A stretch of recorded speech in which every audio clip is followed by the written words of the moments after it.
Hello and welcome to Season Sisters. I'm Autumn. I'm Summer. And today we're going to be talking about Season 8, Episode 2, Not Tonight, Satan. I keep doing that, but I don't introduce that we're doing pounders. I feel like if you're listening to this show, surely you know we're talking about pounders. Like if you're always talking about pounders. You're going to be real confused about what's going on in Cody's life. Nobody cares. If you're new to the pod, we affectionately call 1,000-pound sisters pounders. Yes, we do.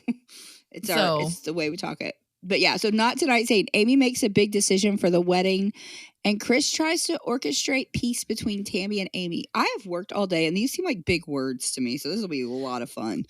Yeah, your voice sounds a little... Are you feeling better? Because I know you felt sick earlier. Yeah, I have my mints and my fruit. She has a York peppermint patty and fruit snacks and a Dr. Pepper. Same thing. Vitamin water. So she's super healthy today. I got my sodies. She's got her sodies. She's ready to go. But if her voice sounds weird, she did have strep throat this weekend. So yes, I did. So she might sound a little off, but the show must go on. My voice might be off. Yeah. Yeah. Show must go on, though. I told her when she told me she was sick this weekend, I was like, I don't give a shit. We have to record. No, it was that loving Amy Tammy sisterly love of like, don't care. You better be good by Wednesday. Sorry. We're talking on Wednesday.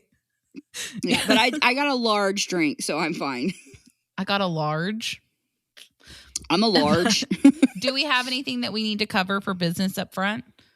I don't know if we have any mullet time. I don't think we have any mullet time that I can think of. The only thing, once again, Indiana's in the room, so yeah. I don't know if anyone... There is a cat. Yeah. So I don't know if anyone heard her purring last week, but she's here again, so... Yeah, so you might hear Summer's mic getting hit, purring, and Summer constantly being distracted.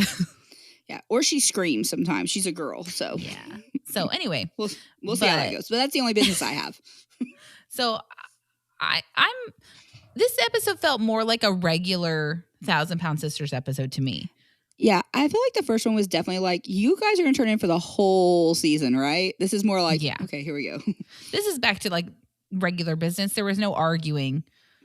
Yeah, so. I know we've already kind of talked for a little bit because we didn't want this to go on for 3 hours. But I do wish this episode would have been in the first because this seemed more like, oh, we're just easing you into it. The first one was like a roller coaster ride of emotions.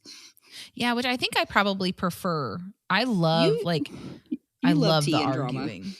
Yeah, you really do. Like those are the biggest notes I ever have are episodes where there's arguing and fights. You said you had 4 pages of notes today. Yeah, but that's standard. Last week I had 5. Oh, okay. And then like the therapy episode from season 2, I had like 6 or 7 pages. Yeah, but that was a good episode. That was so much drama. Great episode. This is more normal. But if we have nothing for mullet time, then let's get to the party. Let's do this. So we open with a bike on a pole for some reason. Did you notice that? Yeah. I was just like a child's bike shoved on a pole somewhere. Interesting. And then, oh God. And then Chris and Misty are heading to talk to Amy about what the hell's going on with her, is how they put it. Yeah. And we get a little back and forth with Chris and... Did I say Chris and Misty? Yeah. Yeah. Chris and Misty. Yeah. And Chris says that he knows that Amy has a lot of stuff bottled up, but at the end of the day, enough is enough. And they're done with it. Yeah. So, I have in my note parent intervention because this is exactly something our parents would do. And we've already said that Misty and Chris are the closest thing the girls have to stable parents. So I do think it's kind of sweet that both of them are like, we got to go fix this. We got to go figure out what's going on with her. Because like, Chris says something about how Amy's been a lot softer hearted than normal. Yeah. More tender hearted. Yeah, so that makes sense. And then he's talking to Misty in the car, and he's like, I don't know where Amy's coming from. And then he says that it might be because they're not jumping for joy about Amy's new marriage. Yes. And then Misty points out, like, this is Amy's second marriage, so why would we be super excited? We already had the first one. Which makes sense to an extent, but also it's Tammy's second marriage also. That's and we were true. planning her bachelorette party in the last episode. So I was like, I don't know if that makes a point based on what y'all did the last time. You know what? That's a really good point. And are you also saying that when Chris married Brittney, you guys didn't make a big deal about it? Yeah, because I don't think that would have definitely been a big deal. It would have been a huge deal. We've seen pictures from their wedding, and they had a full wedding too. Yeah. So I didn't like this comment from Misty. It kind of made me not. Sorry, something fell. It made me be upset with Misty because I'm like, this. What does that have to do with anything? Yeah, like, you know what? That's a really good point because I was thinking more like, yeah, that makes sense. But then again, your second marriage was a much bigger to-do than your first wedding. Yeah, and it's almost comparable because I went to the courthouse the first time, and it was very like low-key, like just want to get married. And the second one, we actually did it all. So yeah, I didn't like that shade because I was like, it's Tammy's second marriage and you were planning her bachelorette party. She's not even engaged to Andrea. Yeah, I think that I'm glad you pointed that out because this is definitely a lack of accountability coming from Misty, where it's not necessarily about you not being excited about the marriage. I mean, that would hurt. But then last week, you guys were super jazzed about Tammy's marriage. Yeah. So and we're just supposed to think both. That's okay? Yeah. Yeah. It's like, that doesn't work. Like, I need you to choose a side. Yeah. I can understand if it's like, we're not excited for Amy's wedding because she has the boys. She's known this guy for 10 months. We just think she's rushing. Yeah. That I would be like, yeah, I get it. I totally get it. But this is her second marriage. Is like, and Tammy had a wedding, which we haven't covered that part yet, but she had a full on wedding with Caleb. Yeah, she did. So it wasn't like she did a courthouse thing either. So I was like, I don't understand that point. Yeah, I don't either. You know, I am glad you pointed that out though, because I didn't think about that. But then we cut to Amy and she's painting in her dining room and the boys are playing in the background. And I talked to Summer about this before we started. This is like the calmest I've ever seen Amy's house. Like the boys are just calmly playing. She's just painting at the dining room table. It all is just so calm, which is saying something because usually her house is chaos. No, I know that we talked about this last episode about giving Brian credit. And this is another one of those moments. The only major thing that's changed in her life other than parenting classes, the camel and Brian is just Brian. I'm sorry. Is just Brian. And the house was calm. So much more calm. Like she's doing it seemed like a very an artwork. Yes. I was just impressed.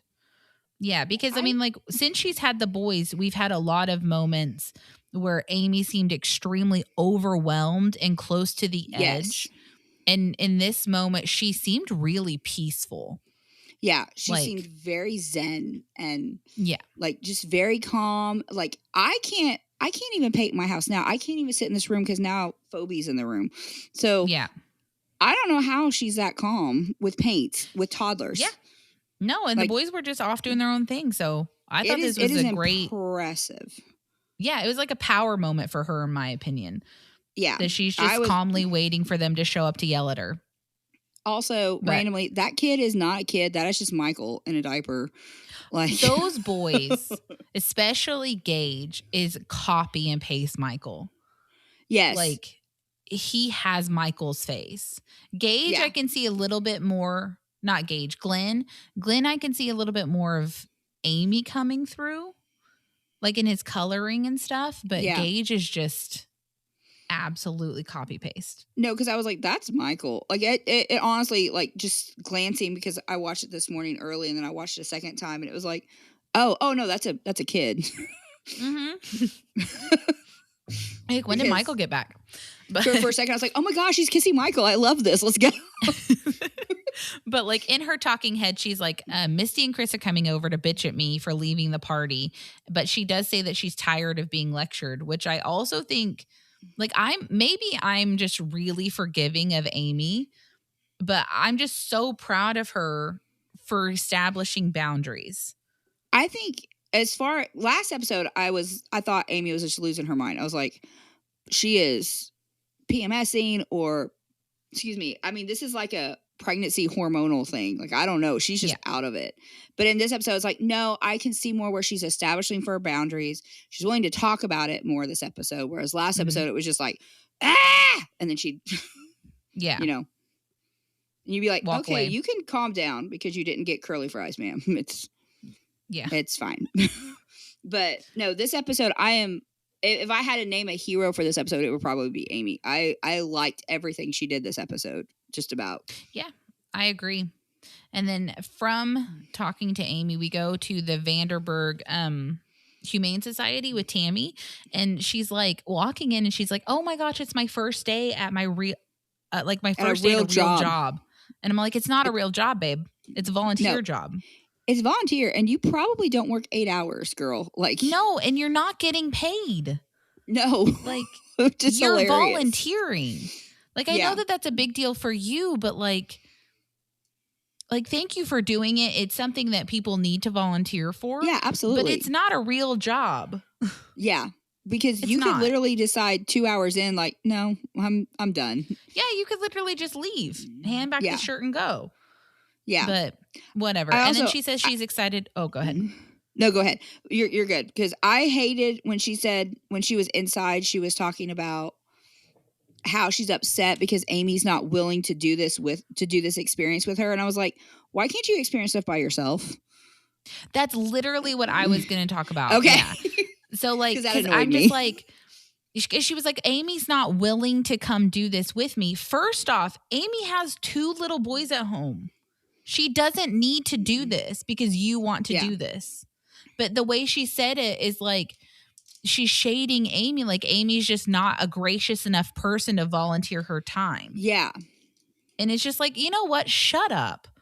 Like, leave her alone. She doesn't have to do everything you want to do. But whatever. And then she makes a joke at Amy's expense saying like, I think Amy loves animals except for camels, which I get making fun of your sister. I get it. I do. Yeah. But like, there's a level of cruelty though when you're having beef with your sister and you keep talking shit. Well, but I think the main difference is, and like, you've made fun of me for the crab, and you weren't even alive when Dad and I almost got eaten by the crab. But you've made fun of me for that, but I can't imagine you doing that when I'm not there either. Yeah. Well, now you have to tell the crab story. Oh, my dad and I almost got eaten by a crab at Gulf Shores. Yeah, and now Summer's been terrified of crabs her entire life. I'm only afraid of crabs and ostriches, people. I am super brave. She also almost got eaten by an ostrich. The crab was this big. I did almost get eaten by an ostrich, but the crab was like this big. Y'all can't see this. You can't see, but like, it's basically, it was a teeny tiny crab because Mom says that it was literally like live $1. Mom says that it was like $1. Like, what is it called? The dollar coin? Yeah, like a silver dollar. Like a silver dollar. And then, So then Dad and Summer have embellished to where like now it's the size of a dinner plate. And it almost ate them both, and they're lucky to get out alive. It was the size of a dinner plate because it was so big. And Dad and I were on the beach, and we were picking up shells. So Dad, because it was before, I don't think were you even born then, or was it just Mom was pregnant with Jacob? I have no memory of this. Yeah, I think Mom was pregnant with Jacob. So it would have been like our first vacation. And my dad and I were going to pick up this huge shell. And my mom, for some reason, was like, no, get a stick just in case. So my dad found a stick and shoved it underneath this shell to pull it up. And I kid you not, guys, this crab grabbed the stick and ran off down the beach. And I was like squatted over, face towards the crab. Dad freaked out. I freaked out. It was a traumatic moment. And Mom makes it sound like it was tiny, but she didn't see everything because she was super pregnant with our brother at the time. Or you. I don't remember which one of them she was pregnant with, but I don't know. But no, I can't see you making fun of me, like just casually with your friends about that either. Or on the internet. That's so weird to be like, oh my gosh, yeah, you have crabs. Guess what happened to my sister? Yeah. Because I feel like it's one thing, like, if I was with you and you had gotten bit by a camel, I'd be like, oh, watch out, because I saw a stuffed animal camel over there, so you better look a bit. And I also think that there's a difference between if you and I are good and you're making a joke about something like that, as opposed to us having issues and then you're making fun of me, because then it's not it's not jovial anymore. It's cruel. It's bullying. It's you being a bitch. Yeah. So anyway. Yeah, I did not like the joke. In my opinion, being a bitch. I thought she was pushing it. Like, yeah. I didn't like it. I didn't like it either. I don't like the fact that you think your sister has to do everything with you. First off, like, she's not willing to do this. It's like, she has a full-time job. She has two boys. She's two little boys that are actually her responsibility. Yeah, not to mention, where you're just walking into volunteer and walking out. Yeah, her terms of probation are like 2 years on probation and parenting classes. So she probably has drug tests. Yeah, she is doing a lot, and she's planning a wedding. We're not there yet, but I'm super excited to talk about that. Her boyfriend just moved in with her officially, so there's a lot going on with her. Yeah, she's not in a position in her life where it's like, I don't want to volunteer 27 hours a week, which is also not a full-time job. But like I only work 2 days a week. Summer works 5. So it would be like me being like, oh, well, Summer won't come volunteer with me after she gets off her full-time job. Yeah. So clearly she's a terrible person. Yeah. Or me being like, Audie, why won't you come and do this 5K with me on the weekend? Yeah. It doesn't make any sense to me. But then I thought we would like this moment. What else were you going to say? The large. Oh, yes. Yeah. I wrote it down too. So Tammy, the lady has all the shirts, and then Tammy gets a large, which for some reason Summer and I find that so funny. So funny. There's a part where like a last season maybe, where Tammy and Amy are shopping, and Amy asks Tammy like, "Well, what size do you get?" And then Tammy just goes, "I wear a large," and then she just stares at Amy. And I don't know why it popped us so hard, but it's the funniest thing ever. And we quote it all the time. Yeah. It's like my favorite now. I'm like, oh, well, I'm a large. And I do that all the time. We'll just like go, I wear a large, and just stare at each other. Which I'm sure people are like, okay. It doesn't make any sense, but I think it's so funny. So her ordering a large, oh my God, I died laughing this morning. No, I was like, please, TLC, out of all the clips that you put in randomly, put that, I wear a large. I wear a large. With the large shirt. And they didn't, which is so funny because I have a note about TLC coming up about, actually it's the next note, about them zooming in on the dog pooping. So I'm like, you could zoom in on the dog poop, but you couldn't give me my, I wear a large. Yeah, I just want a clip of that. I think it's so funny. It's so stupid because Amy's like, I could wear a large. I just prefer my clothes bigger, so I wear extra. It's like, I don't think either one of you should be wearing a large. Like, just... No, I don't think so. And also, nobody cares what size you wear. I have never been shopping with my sister and been like, oh, well, I wear a medium, Summer, or whatever. So you're a fat hoe or whatever. Like, it doesn't make any sense. To be fair, she would call me a fat hoe, but not because of that. No, I would never call you a fat hoe in any situation that had to do with clothing or food. What if I got if I got the last corn dog nugget? Then I probably would call you a fat hoe. But now, anytime we go shopping for clothes, I'm like, well, what size do you need? It's like, I'll wear a large. I'm just kidding. I don't. I don't actually. It's a 2X, but thanks. But I was like, I need them to gain weight again so they can start, I'll wear a 2X. And I'll be like, yeah. Oh my God. I love it so much. And then she also kind of insults her family, because then she says the only thing that her entire family would volunteer for would be an eating contest, which is interesting since they've all had gastric bypass. Yeah. And so now they can't do that. Yeah. By the end of the episode, everyone has. Yeah.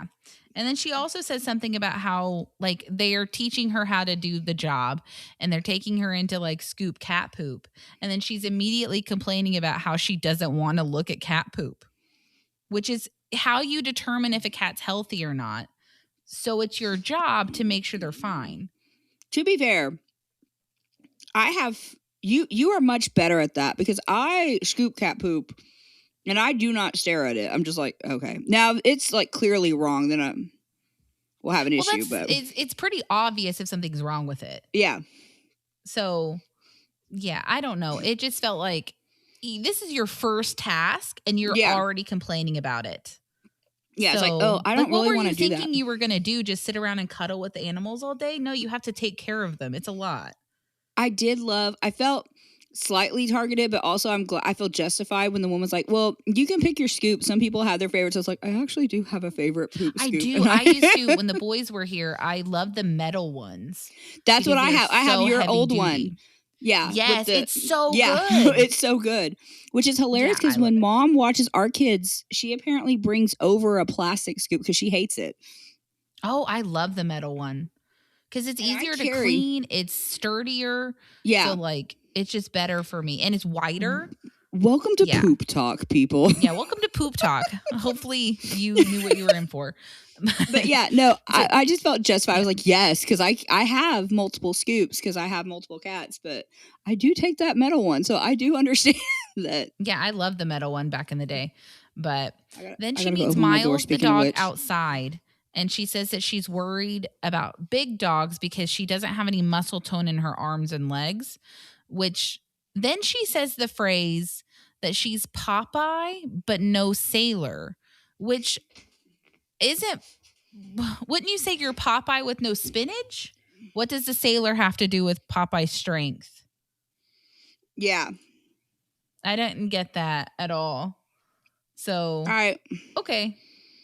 It's nice to know that given enough time, Amy and Tammy can't speak. No, they can't at all. And neither can Darlene when we get to her later. No. Darlene. I know. I was like, why do we have to see her? This is the second episode we've seen her. Yeah, no, I'm not into it. But then we have the dog poop, right? And yeah. I know this happened when she got the little dog because she's like, well, because you're right, because the whole sailor thing. But I was like, why are we zooming in on the poop? Like, who is doing the camera work is a fecal-philiac. Ooh. All right. I mean, not to. All right. I don't want to yuck somebody's yum, but I will defend Tammy here though, because she just looks around because she doesn't know what to do. Because apparently they didn't tell her where the equipment was, and then the girl walks up and scoops the poop and is all like, well, this one's on me, but the next one's on you, which I felt isn't really fair if you didn't tell her where to find it. And I also don't know why we're leashing this dog in this tiny yard. I didn't get that either, unless maybe they're not sure how she's going to do. Yeah. Like maybe they're like, well, what if she freaks out and oh my God. Maybe. But maybe she didn't know that you could let the dog go so that you can go get the scoop or something. I don't know. But I get where she's coming from if it wasn't all explained, that you're just like, well, clearly I need to clean this up, but I don't know how to do it. Yeah, I thought it was like awkward when she was like, I would have done it. It's like, well, of course I didn't think she was lazy. Sorry, I let my children out and somebody just tried to break in the door. Sorry. Once again, distracted. Yeah, I was like, no one thinks that you're lazy because you didn't go scoop the poop if you don't know where the poop is. Yeah, no, because then we get like a flashback to, like, she's basically talking about how she's glad that she's doing stuff now because when she was overweight, everyone would come see her, bring the food to her, and then they would leave, and it made her feel like a gorilla trapped in a zoo.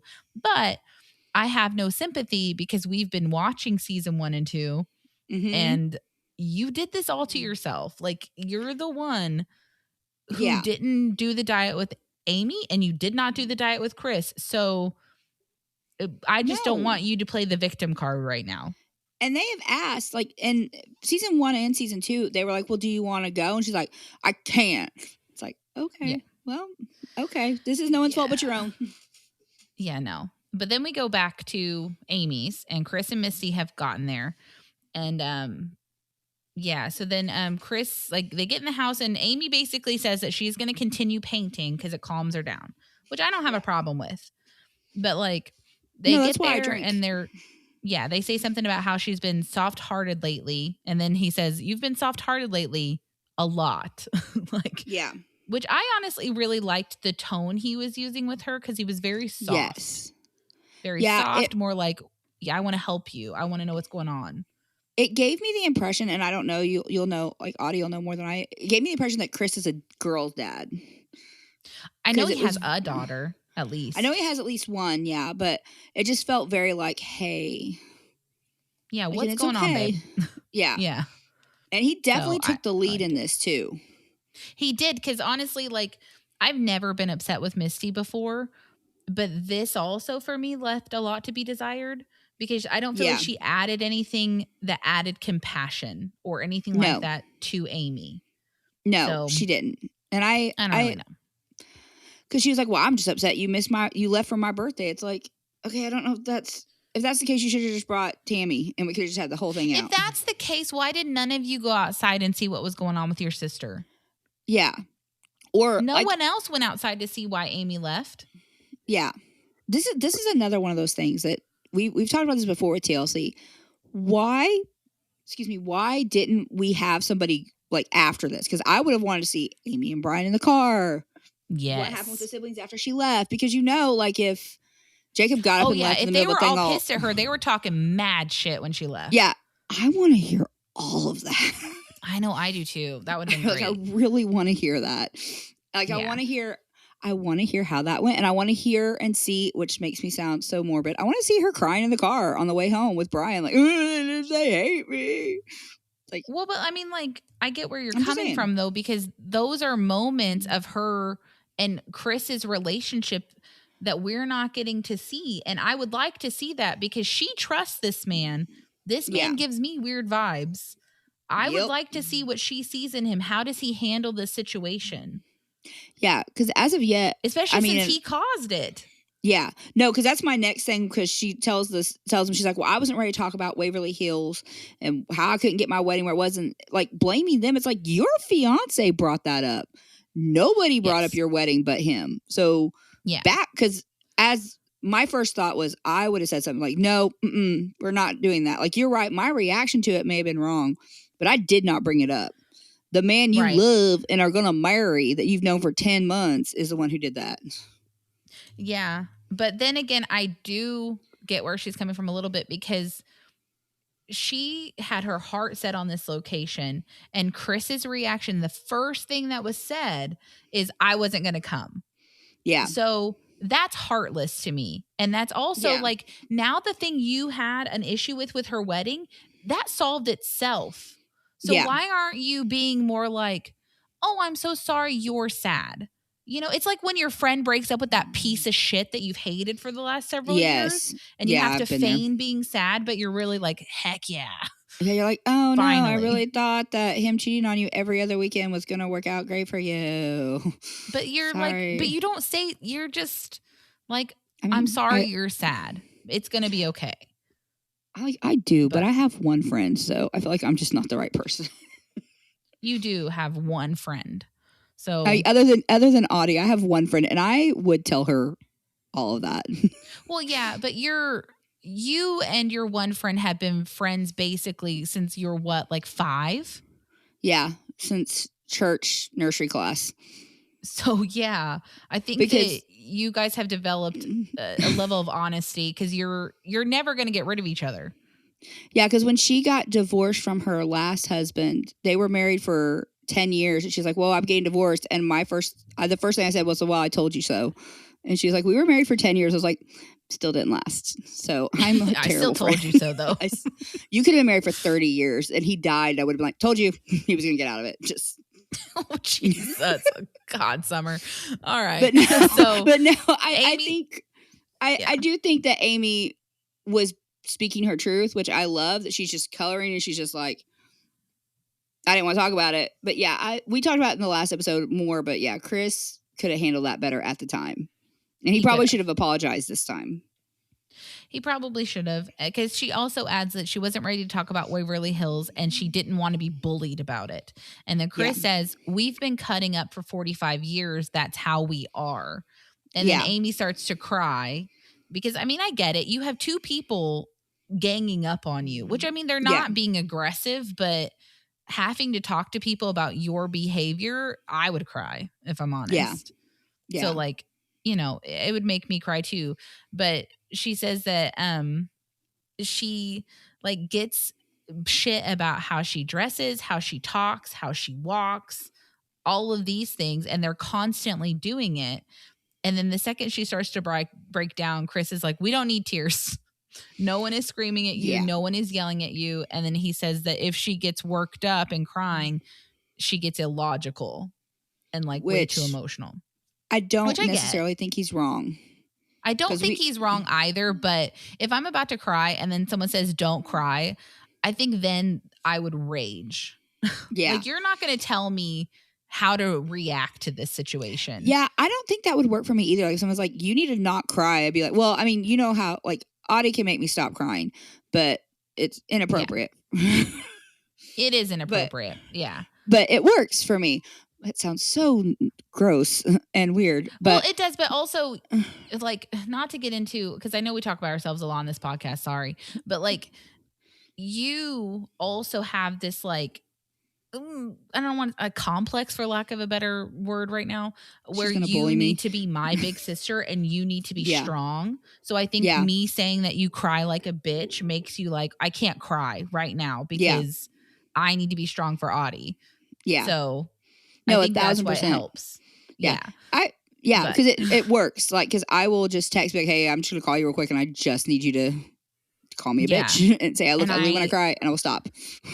I relish it. But after we do that, usually you tell me what's going on and then we talk through it. But so, you know. So for all we know, this is how Chris has always dealt with her. He's like, hey, no one's yelling. You need to calm down. And it just gives her a sense of peace, maybe, because she does not. She seemed like she took it well.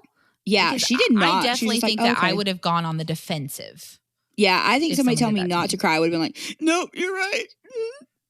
And then I would have cried even harder. Crying is such a very vulnerable thing to do in front of someone. Yes. So being told not to, like, someone deciding that this situation isn't one I need to cry in, if I feel like I need to cry, I would have raged. But that's me. Yeah. But like, and now I'm going to murder somebody. Yeah. He basically just calmly says, like, we're here for you. You know that we believe in tough love, but we don't mean anything by it. And that seems like that really meant something to her. So, yeah, and I don't think Chris is wrong. Like, I really feel like I have it in my notes, I think she must be doing some kind of therapy, because she is standing up for herself so much more. Like, you know, I don't want to be made fun of. I don't want to be bullied. Like, why can't y'all just love and support me and surround me with light and love? That's what I want. And I think she's right, but I also think Chris is right. Is like, well, for 45 years, this is how we've been. Yeah. And if you need something different and we're trying to help you grow, then that's fine. But this is going to take... It's going to take a little bit for us to figure out how to talk to you now. Because it would be, like, we talked about it in our rewatch where Jacob told me, like, if I ever hurt your feelings, you should tell me. And I was like, I can't tell you every single time you hurt my feelings, because I can be very sensitive and I can get my feelings hurt at the drop of a hat. And I know that I'm being too sensitive. So if I told you every single time, it's going to cause a problem. Yeah, so you would never talk to us. I'm just saying it would take a lot of adapting if all of a sudden a person that you've been able to, like, shoot the shit with, you can't anymore. It would take a lot. All of a sudden, like, hey, this is off the table now. It's like, oh. Yeah, okay. And then all of a sudden it's like, how am I supposed to talk to you? Yeah, it's kind of like it's not the same thing at all. But, you know, like, we had that thing, I don't even know how long ago, where we took politics out of our family relationships. Yeah. It's like, we just don't talk about it because it's not worth it. At the end of the day, we're all still going to be family. So we just don't. Yeah. And it was a thing and it worked so much better, but it did take time to be like, hey, this is something we did talk about. Not anymore. It did take some time of being like, oh, this is getting a little political, and then not realizing that certain things that you would normally talk about that don't seem like they have political, you know, leanings is all like, oh, I don't really want to talk about that anymore, because now we're crossing a line. We're getting close to a line of, I don't agree with you. Yeah. So it's like, we took that especially out, when you're like, a lot better.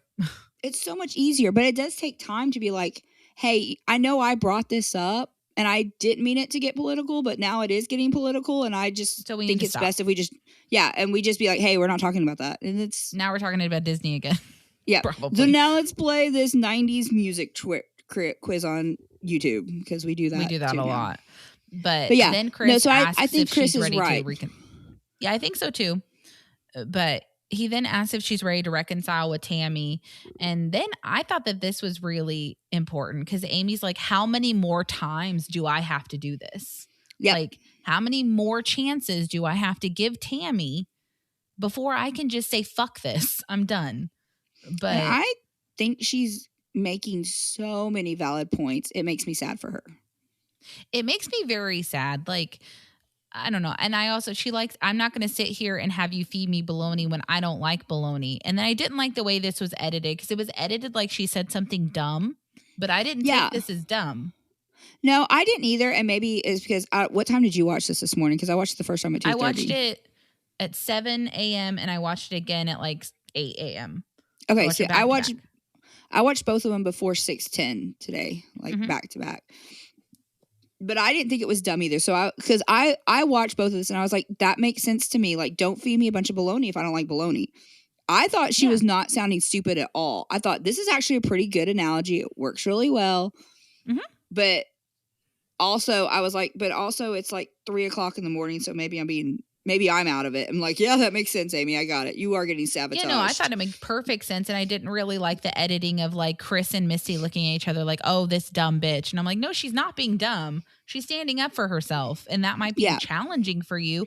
But there's that saying that I really like that I always butcher, but the one that's like, the only people who benefit from your lack of boundaries are the people who trample them. Like, the only people hurt by you established boundaries are the people who enjoyed you not having any. Yeah. So, and that's 100% what Amy's pretty much what she's saying with. Is don't make me keep doing this if she's not a person I need in my life. So sorry. You're fine. But like we said, Summer's getting over strep right now. So yeah. Anyway, also, I don't know when she said it. And then, but she did say sabotage because she doesn't want to be sabotaged. I know, that's my next note, which I kind of love that. And I think she meant sabotage, but I like sabotage because it's like a savage sabotage. Yeah, it's like, this is not just a basic sabotage. This is like, oh, it's bloody, which is kind of how Tammy treats her. And I mean, we will float back and forth probably with who we're fans of, but for right now I'm an Amy I'm on Team Amy. 100%. Yeah, I'm on Team Amy. Also, I love her Instagram posts and her Facebook posts and the way she's dressing and loving herself right now. So I do too. She's my queen. Also, she cleans her feet, which I also love. Yes, I was so proud of her. Her feet were like 98% clean. Yeah, so much better than that first time we saw her feet and they were black. They were jet black. Yeah. Yes, I was so proud of her because she's talking about how she's going to be an adult now. She did say something that I thought was interesting. She says that she purposefully tries not to upset Tammy. She says she doesn't talk unless Tammy talks to her first, that she tries not to move and tries not to wear anything that Tammy's going to make fun of her for. So like, I feel honestly, like if this wasn't her sister, everyone would be telling her like, never talk to that bitch again.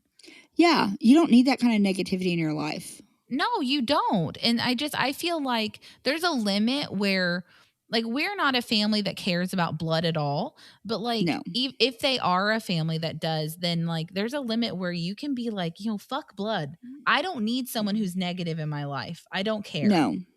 Like, I don't need that. The way that like Tammy is treating Amy when she's not around is like, you are a bully. She is, because Amy's not there to defend herself and you're still making fun of her. Yeah, because the whole time that she was with Chris and Misty, she didn't say, well, at least I have, I don't know, whatever she's got on, Yeah, she didn't say anything. She was like, at least I wasn't meeting men on SSBBW chat rooms or anything like that. She wasn't throwing shade. At least I never ordered candy bars on Amazon. Yes, she didn't do any of that stuff. She's just sitting here saying like, hey, this person doesn't, like, Marie Kondoing basically Tammy. She doesn't spark joy. I don't know why I need to keep her around. But I'm proud of her, though. I'm all for it. I'm all for it. And then Chris says that Amy isn't perfect either. And then Amy says, but when Tammy tells me to stop, I stop. So when the teasing goes too far, she stops. Well, and the thing is, I think it's probably a fact of, I think Tammy probably, I mean, because, you know, I'm the older sister and you're the little sister. And I feel like as an older sister, there is a line of like, no, you're done. But I don't know. For me, it feels like little sisters would be less inclined to be like, hey, that, or even for me to take it seriously if I was a witchy big sister. You know, like if you were like, hey, I could definitely that's bothering me. It's like, okay, well, stop being a baby. Yeah, I think it would be much harder for a younger, or at least in the typical dynamic, for a younger sister to be like, you're hurting my feelings. You need to stop. And an older, especially in the dynamic between Tammy and Amy. Yeah. Tammy doesn't care if she's hurting Amy's feelings because that just means that Amy's being weak. Yeah. That's it. She didn't do anything wrong. Amy's being a baby. Yeah. So, and that's how the whole family's acting too. Because notice Chris and Misty, because hopefully y'all have all watched the episode. They do not go to Tammy's house after this and talk to her about, hey, what is going on with you and Amy? They just go to Amy's house because she's a little sister and they expect her to just conform. Because I feel like they've expected her to fit into this mold her whole life. Yeah. Which she's done. And now she's finally leaving that mold. Yeah. She's no longer going to be your punching bag. And I think she's willing, like, you know, I've said in one of our previous episodes, I go to every family function with gasoline and matches because I'm not going to keep someone around who I don't care about having around. So I feel like that's where she's getting to, is like where she's the point where I'm like, she's just going to say, fuck off. I'm done with you. We're done. I don't need you for anything. So, you know who she's kind of reminding me of? She's kind of reminding me of Amanda. Amanda seems very much like, don't fuck with me. And no one does. No, and no one does. But I feel like the more that like this episode goes on, the way she's acting, her mannerisms, her confidence, she's reminding me more and more of like an Amanda. Because Chris and I just blanked Misty. If they would have gone and lectured her, she'd been like, well, I'm just telling you what I'm gonna do. Amanda would have told them to get out. But I feel like been like, you're not coming in my house telling me what to do. Yeah, it's like I'm coloring. I got my boys here. I don't even know why you're here. Because even if, like, I know you haven't watched everything, but when there are issues between Amanda and Tammy, or Amanda or Amy, like, they always talk to Tammy and Amy about it, not ever to Amanda about it. Like, Amanda's not the one who has to go out of her way to fix it. It's always the younger girls. But anyway. Yeah.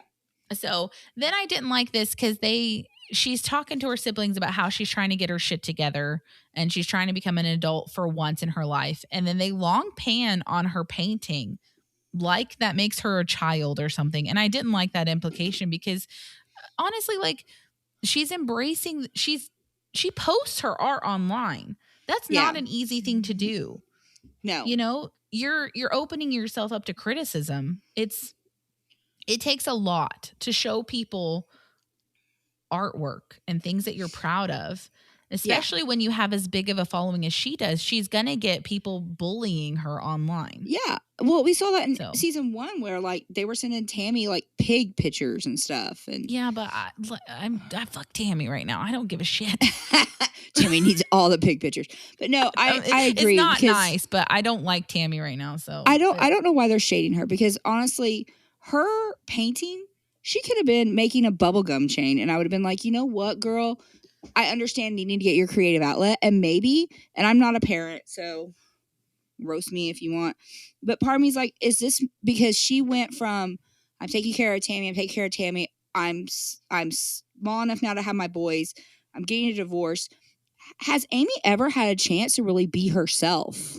And now she's on this journey of, I'm just Amy. Like, I'm not Amy. Yeah. Yeah. I'm not a parent.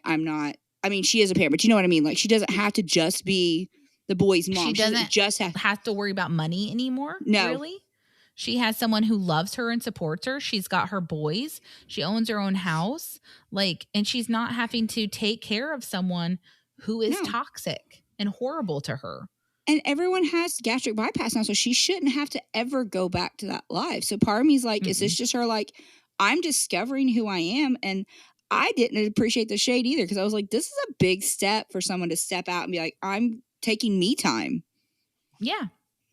Like, honestly, and then like her doing the art during this conversation, this is one of the calmest confronting conversations we've ever had involving Amy, because Amy usually cries. Yeah. So the art kept her calm. So let's not insult her. I didn't like that. I didn't like production, like just showing it like, but look at what a dumb child she is. No, she's not. She's doing an amazing job. Yeah, she is doing what she needs to do. I mean, it's not like she's eating Reese's cups. Like that you can shade her for. Like, okay, like. Yeah. But yeah, no, I did not enjoy it. She was calm. Yeah. And then Chris basically points out that they want to move forward and put everything behind them. And then they want to go do something. And he says that this is the longest rift that Amy and Tammy have ever had, which. Okay. Yeah, at least that he's aware of. Because when Tammy was in rehab back in the day, how often was Amy talking to her? Or was Amy taking a break and avoiding her? Hopefully. Well, but probably avoiding her. I have not been to that season, but like in season 2 where we left off, you know, she would just finish her baby moon with Chris. Not Chris, Michael. That would have been weird. That was not her brother. And she was like, what will we be doing now? And she'd be like, I'd probably be taking care of Tammy. So I think 1,000% she deserves a break. I think so too. Yeah. Like, and then Chris suggests that they all 4 go to a trampoline park, laser tag, paintballing, which all of those suggestions are dumb. Thank you. Thank you. What kind of conversation are we going to have at a trampoline park? Because even though we've all had gastric bypass, I don't have the energy to do that. That's insane. Literally to my notes. And then laser tag and paintball are those versus situations. Yeah, and we don't like to play those games as a family anymore. Like those hard games where we fight. Yeah, no, I'm not. Is I'm it not into exploding that. kittens? Is that what it is, or unicorns or something? Oh God, I hate that. That munchkins. Munchkins? I love that game, but you're right. We can't play as. I don't like that one, and I don't like Villainous. They're just too complicated.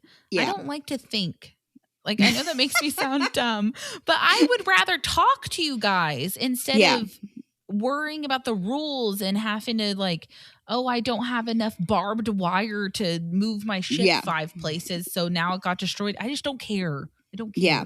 It's too hard. Yeah, no. But anyway. I didn't understand that either. Like all the suggestions for places to go talk, I was like, why can't we just go eat or have a game night? And then then Misty suggests a safe room, which then Amy points out she's like, oh, an escape room, which is, she doesn't insult her.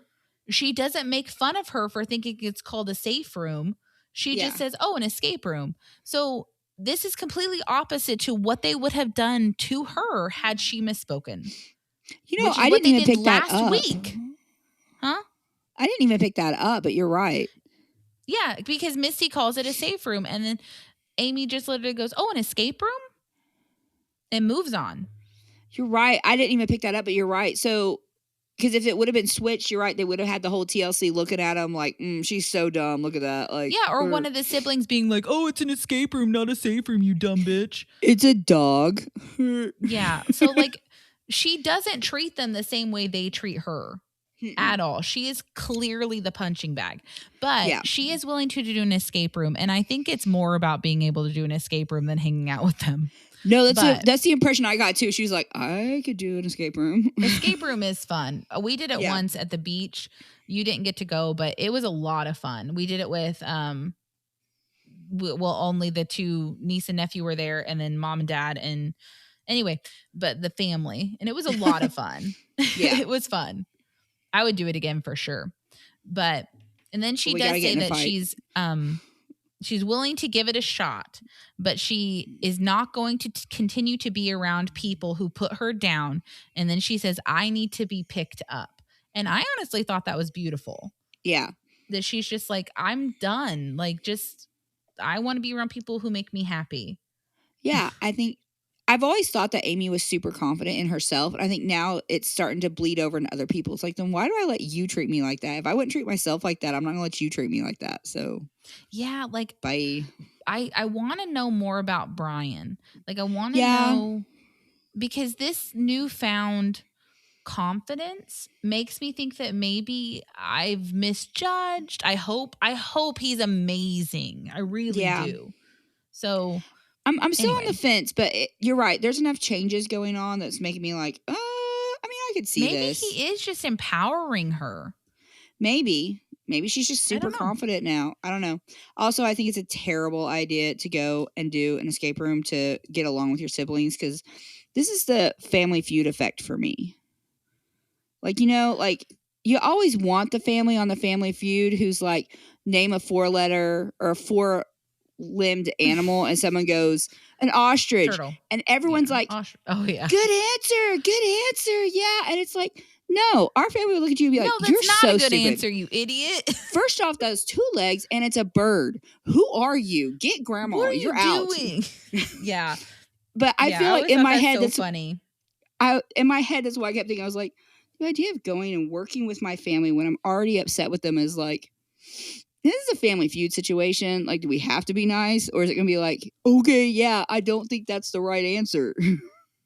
Yeah, it seems like, I think the idea is just being locked in a room and working together, but I could see where it might not go well. So, yeah. But anyway. It just reminded me of the Family Feud effect. And I'm like, yeah, that's a good point. Because our family, I would not recommend that if we were all fighting to be like, hey, let's all sit down and play this game for money where we all have to answer right. Because someone's going to say something stupid. And be like, yeah, and then you're going to hate them for forever. But yeah. Yeah, and then we're at Dr. Smith's office with Brittney because she's going to go see if her A1C is down so she can get approved. And she says that watching Chris's life change, now she wants to go on that journey too. And then she says he's much cuter now. And then he makes a joke like, because I was fat and ugly before. And then they both are kind of laughing. Honestly, I really like their dynamic. It's really, I don't know. I feel like if you didn't see it, you should probably go watch it. Because I thought that it was a cute little insight in how they talk to each other. Yeah. No, the way she looks at him when he's like, yeah, guys, I was fat and ugly. She goes, no, that's not what I meant. And then there's this moment, like, hopefully y'all watched it. If not, like Audie said, go watch it. But she looks him up and down like he is a snack. And I was like, oh, that was inappropriate for I think he TV. has a lot more energy now. Yeah. You know what I mean? I literally have in my notes, like, she lusted hard after Chris. Because she's into him. And honestly, he is adorable, to be fair. I've always thought Chris was adorable at any size. But I did love her being like, I didn't say that. I just think you're hot now. And it was like, what? Okay, that's all right. Did TLC get kicked out after that? Or they like, go? Oh, probably. They're like, we're gonna go home now. But Brittney's biggest challenge she said it was giving up soda, which we knew from last week. And then she says her A1C went down from a 10.4 to a 9.7. I don't know what that means. So I was going to ask Carl about it because he struggles with his A1C because he's diabetic. But the thing for me with this scene, which I have like notes, is because like she wants to get this surgery so she doesn't have to take diabetic medication. Carl has lost, I don't even know how much weight since. Oh my God, like 50 pounds, 60 pounds at least. Yeah. And he is still a diabetic because he will always be a diabetic. Like losing weight, it's not going to make a difference to him. And it's bittersweet because it's like, oh, that's really good for Brittney that she can just not be diabetic. But like Carl is so much skinnier and still diabetic. Yeah, and his A1C is still bad. Like it's sad, but it makes me happy for Brittney because diabetes is terrible. And I'm so thankful I don't have it because he doesn't eat carbs and still. Summer loves a carb. I love me some carbs. I literally have who doesn't? In front of me. But she gets approved for surgery, and Chris says that he's proud of her. And then she talks to the doctor about how she like cold turkey stopped drinking soda, and then Chris jokes that he about died, which I thought was cute. And then Brittney, they're like in a side interview, and Brittney's standing there, and she's just like, when I gave up soda, according to my husband, I was very irritable. And then Chris is like saying it mildly. And then she says, hard to live with. But I think that they're adorable together, honestly. Also, what? Did you point out the chairs? What chairs? Because like in the appointment room, like I literally I watched it once, went back and watched it again. And then the second time the chairs that they're sitting in are the bariatric chairs. Mm-hmm. They are huge. Oh yeah, they're very wide. But season 1 and 2, they weren't. Yeah, no. And now they're like tiny. Like, yeah, because so now, itty-bitty.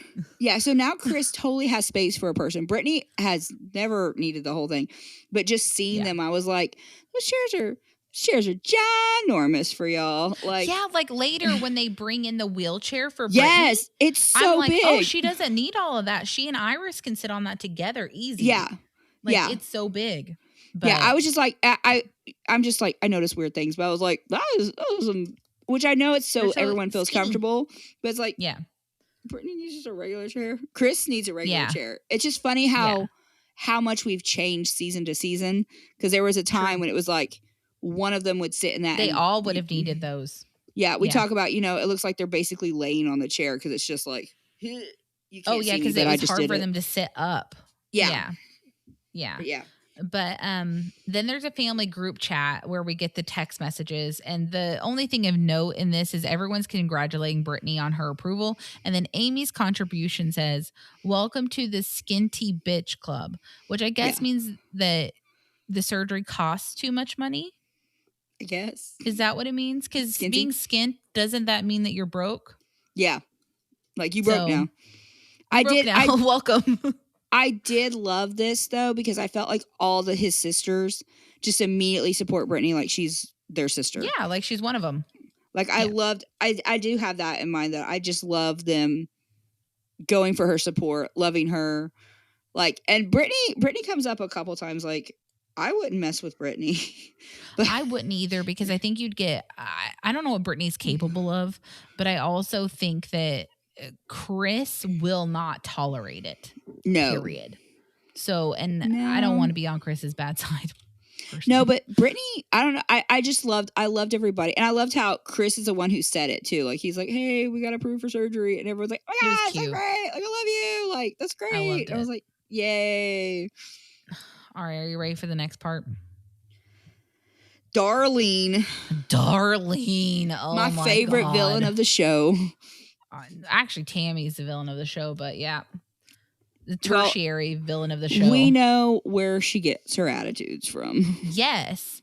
So Tammy's going to see Darlene because Darlene hasn't seen her since she's had her surgery, which I think is interesting. Like, how far away does Darlene live? How has Tammy not gone to see her mom? Interesting. Yeah. But then Darlene says, we'll have to stop calling you Tubby and start calling you Skinny Minnie. Why were you ever calling your daughter Tubby? Yeah. All right. It's like maybe that's why we have some issues. Just throwing that out there. And then Darlene, to give her a little bit of credit, she does say that she's ecstatic about the amount of weight Tammy lost. The most emotion I've ever seen on the woman, to be fair. And then she asks how Misty's birthday party was. And then Tammy just starts talking shit about like, oh, it was all great until Amy had a meltdown. I argue that Amy did not have a meltdown. Amy calmly left the room and handled her emotions outside of it. She did not throw a fit in front of anyone else. She left. Yeah, I'm gonna do a hard disagree on that. Okay, you can disagree. I think that she removed herself from a situation and she avoided having an argument. But let's be honest, she didn't leave the situation because she was like, oh, well, we said we were leaving at 2, so I need to go. It was pretty obvious that she was upset. Like, I think, but, like, it's way better than standing there and getting in a screaming match. Well, yeah, no, I think she did the right thing. I'm just saying she did get up and leave, and that is going to be a scene. But there was no good way to get out of that. Do you think it was a teacher tantrum? No, I don't think it was a teacher tantrum. A teacher tantrum is, she could have had that when they were making fun of her about the dog. Like, yeah, no, and she just sat there. Like, I just feel like I think it's a strong phrasing to say she had a meltdown. For me, a meltdown is I'm crying, I'm screaming, I'm hyperventilating. You can't calm me down. I'm willing to go to like burn down every bridge I've ever had. Yeah. Like, that to me is a meltdown. A meltdown is not me going, okay, fuck this, and leaving. But we already know that Amy's not allowed to have emotions in any way, shape, or form. No. I feel like they treat Amy like she needs to be a Stepford wife. Like, she has to react the way they expect her to react. Yeah. And if she acts any way outside of their little box that they put her in, then she's overreacting. Yep. And I that's why I don't think it was a teacher tantrum, but it's hard to say reacted. It this fucked up. Yeah. It's not a teacher tantrum. No. It's a temper tantrum. It's so much easier to say. We can't say that like that, though. It's hard to say. Yeah. Yeah. And then this Darlene says, when is Amy going to grow up and realize she's not the center of attention? This is why I cannot stand this woman. You weren't even there. You're literally only hearing about it from Tammy. And this woman makes me so mad because in season 1, this bitch did not go to Amy's wedding to Michael, but did go to Tammy's housewarming. Housewarming, yeah. I'm just saying, I think that Darlene has always had a favorite and it has never been Amy. And this is just more evidence. That's my opinion. And then she also says that since Tammy got skinnier, Amy got mouthier. Yeah. Which I don't think has anything to do with Amy being jealous of Tammy. I really don't. Because I have in my notes, mouthier, you mean she's not taking any crap. She's not taking any crap anymore. She's growing. She's becoming an independent, confident woman. Like, let her cook. Let her do her thing. Yeah. I don't know why I mean, sisters, not to say sisters come and go. That's not. But sister relationships can like ebb and flow. Like they sometimes evolve. you're all up each other's butt. Other times it's like, hey, it's like you and I've had like months, years where it's like we're not as close, like we're still sisters, but we're not. Oh my god. Yeah. Every and now month we've been up each other's butts for like 2 years. Yeah. Now we are hemorrhoids. Now we have also started this side hustle together that makes no money. But we get to spend money on it, so it's an excuse. I get Sonic now. We get to spend time together every week, so who cares? Yeah. So. But no, I think it's just relationships change, and Tammy is holding on to this like, no, she's not at my beck and call, and it's like she doesn't have to be at your beck and call.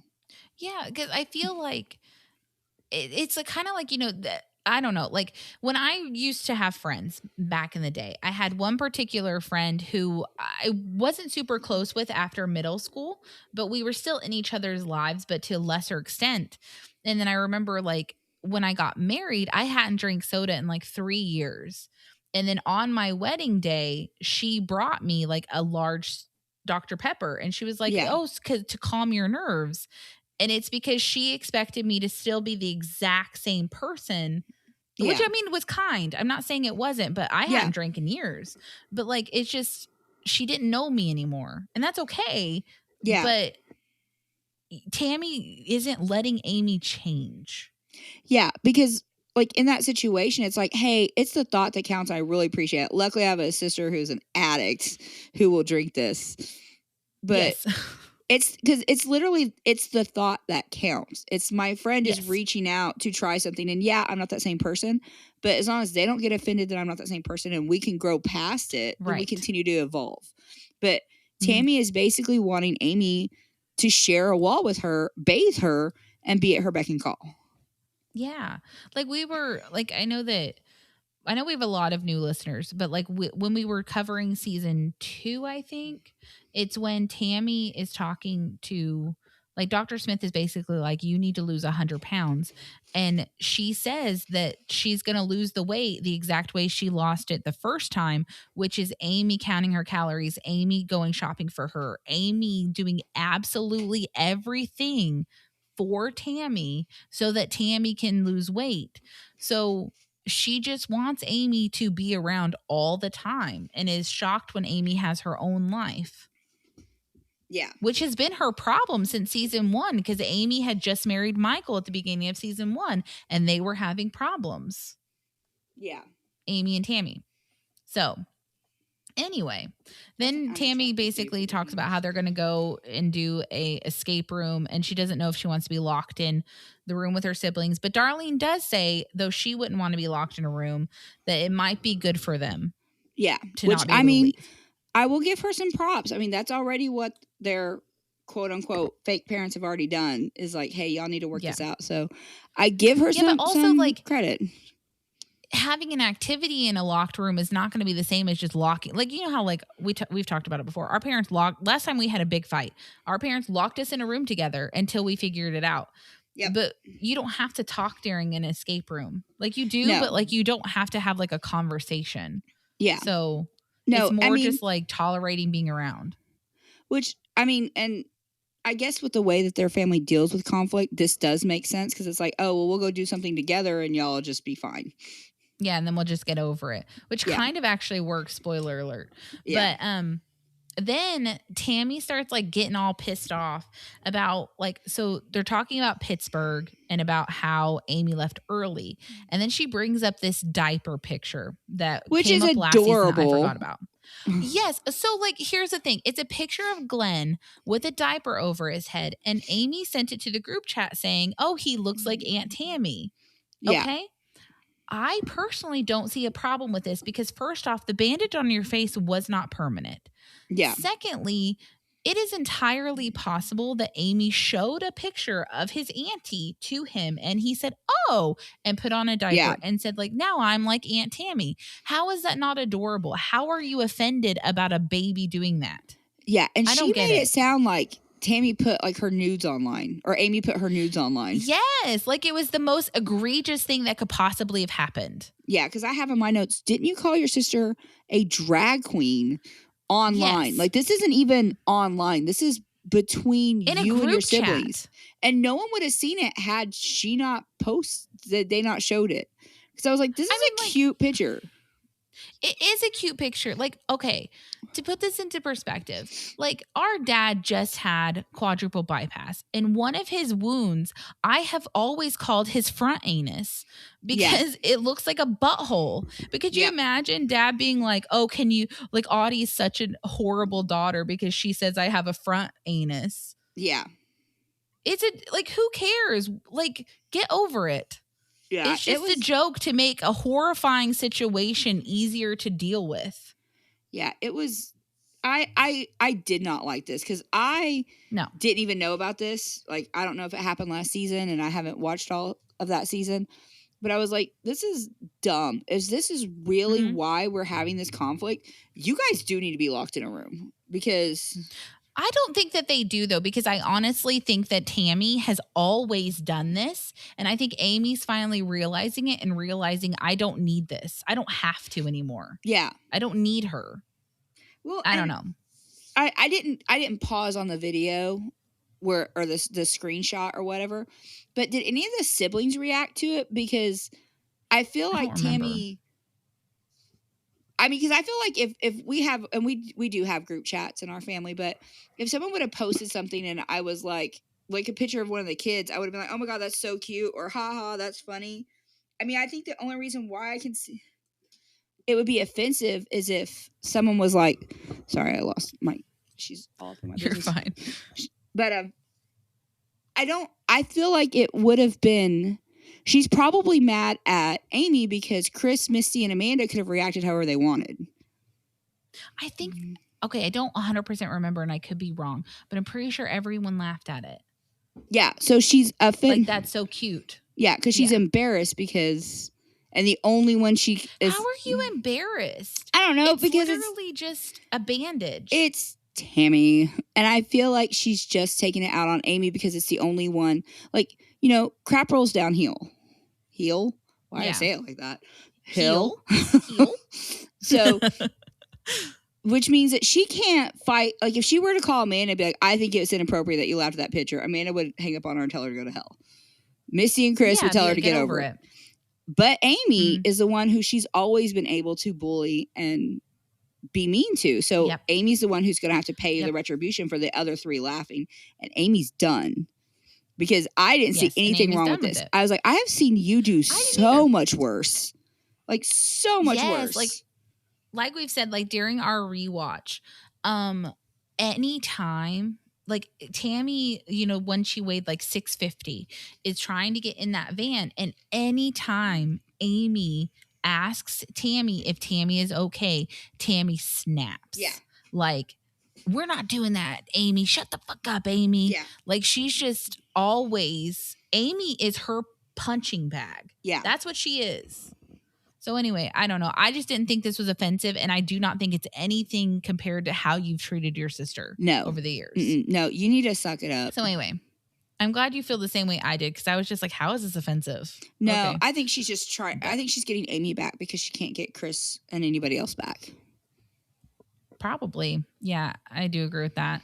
And then we're going to Brittney's surgery. They're getting ready to head out, and Tammy stops by. And then Brittney seems nervous, but she's more grumpy that she's on a liquid diet. Yeah, so funny. And then Chris says, we all had to do it. And then he says, it's the sacrifice you pay for not being the fat sister. And then Brittney, which I think I love Brittney even more, is like, oh, so now you're calling me fat? Yeah. And then Chris and Tammy both go, nope. And it's in stereo. Immediately. And they both, yeah. And then they all start laughing. Because I have it in my notes too. It's like, it was really cute. Why is everyone so afraid to call Brittney fat? Because everybody else has called each other fat. It's like, so you're calling me fat? I was like, no, Brittney, no, that is not. Please, no. Nope. Like how? Like I don't know how much Brittney weighs, but I would be shocked if she's over 250. Yeah, I don't think Brittney's very big. But I love the fact that and I know that these are real people, but if I could make a fan fiction, I would say that Chris met Brittney in a jail where she killed 4 people, because everyone is so quick to not make this woman mad. Like, nope, that's no, ma'am. Yeah, like we had an aunt who got like her finger bitten off in a bar fight, and no one messed with her. Nope. So yeah. Anyway, and then she was also a born again Christian. Yeah. So maybe that is Brittney's past. Like, I don't know. I'm not saying it is, but maybe she has a crazy history that we don't know about. Yeah. Like I said, if I could make fan fiction, that's what I would make for Brittney. We're at the hospital again with Chris and Brittney, and they have their grandson Iris, and Chris is basically talking about that he's nervous when they take Brittney back. Yeah. And then there's no issues. It's really quick, actually. But why would you take a kid? Everyone else got like a whole episode. Why would you take a kid to the hospital? Nobody wants to hang out. Like, I know that we have a family where, like, if someone goes to the hospital, you go to the hospital. But why would you take what looks like a 4 or 5-year-old to the hospital? I mean, I don't know. I wonder if that they just felt so weird, or if they have custody of him. I have no idea. I don't know, because when they checked out, he wasn't with them. Yeah, no, because there were people in that room that Iris was talking to. So I wonder if they just because I have in my notes. Yeah. Like, was that Chris's kids maybe? Was it Brittney's family? I thought I saw Amanda, but I must not have seen Amanda, because I feel like if it would have been Amanda, they would have showed her. Yeah, if it was Amanda, they would have shown her. It looked like people who don't want to be on camera. So, like, maybe it's just one of those, like, hey, can you watch him for, like, 3 hours and I'll come get him? Yeah, I'm guessing it's like a standing arrangement, because Iris has been in other episodes. So I think they have Iris a lot. And not to talk smack about that, but surgery seems like a special enough occasion that you should not have to have a kid when you're having surgery. And maybe I don't know. But every time we have ever been to the hospital, like, you know, when grandma was in the hospital, when y'all were kids, there were kids at the hospital, there was multiple kids. Not like a random cousin by himself. And that was before we had phones. Yeah, I don't know. I don't know why he was there. But the thing that bothered me more than Iris being there was that I didn't think Dr. Smith came in with like a great energy. No, I didn't felt either. Like he kind of came in like a dark cloud, which was stressing me out. It was very well, she's fine. I was like, could we not like say that from the get-go? It seems like you would bust in the door with a big smile on your face. Like, she's great. Everything went well. Instead of just being like, well. I did love hearing about how Chris is. Brittney's alive. What the fuck? It was nice to hear Chris talk about, you know, that's my old lady. And, you know, it's always scary. It was sweet. And maybe they brought the grandson because he needed some kind of like stress relief. Maybe he's like, hey, I'm going to take him because you're going to go into surgery by 7. We're going to go have breakfast at the hospital, which, you know, has hands down the best food, and it'll give me something to focus on. It's like, but what if, like, I'm not trying to like be morbid, but what if something bad would have happened? Would Chris really want to try to be dealing with something like that with a kid? I don't know. I don't know. I mean, Iris was there the next day too, so I'm not saying that they do, but they either babysit Iris all the time. Yeah. Or maybe Iris's parents work overnight and they always just have to have Iris. Maybe. Overnights. Maybe. Because Brittney did that's say. What it is. Brittney did say, she's like, well, he's my little shadow. So maybe it's just he wanted to go. Maybe he's one of those high anxiety kids where he's like, no, I'm going. Like, maybe. like Nana's having surgery and I need to be there. Yeah, he was very well behaved. Like, he was a good little kid. No, he was very good. But I did feel like it was rushed. And I did feel sorry for Chris because I was like, how come? Because he says, he's like, I was at everybody's surgery except for. Yeah, and no one was there for Brittney. Yeah. It's like, where is everybody at? Yeah, because in his defense, well, like Amanda had one before the show started. Yeah. So I don't know what happened then. I'm sure all of their kids were little or something like that. And then when Amy had hers, it was during COVID. So, right? Yeah. Or like right before COVID? Something. I can't remember. Yeah. But so that makes sense that he wasn't there for that. And it was also in Atlanta. So I don't know. But yeah, I don't know. Then Brittney the next day is more concerned about her liquid diet than anything else. Brittney cracks me up because I feel a kinship to Brittney now because it's like, she's like, yeah, no, how long is this liquid diet? It's like, girl, you just had surgery.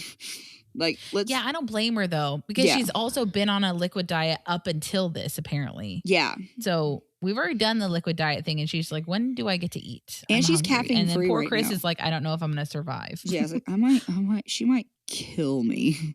It's like, yeah. So it's been a lot, but also, I'm proud of her. She did a great job. Do we think that this time frame is right? Because if, the way the episode's cut, it looks like she had surgery between Chris and Misty talking to Amy and the escape room.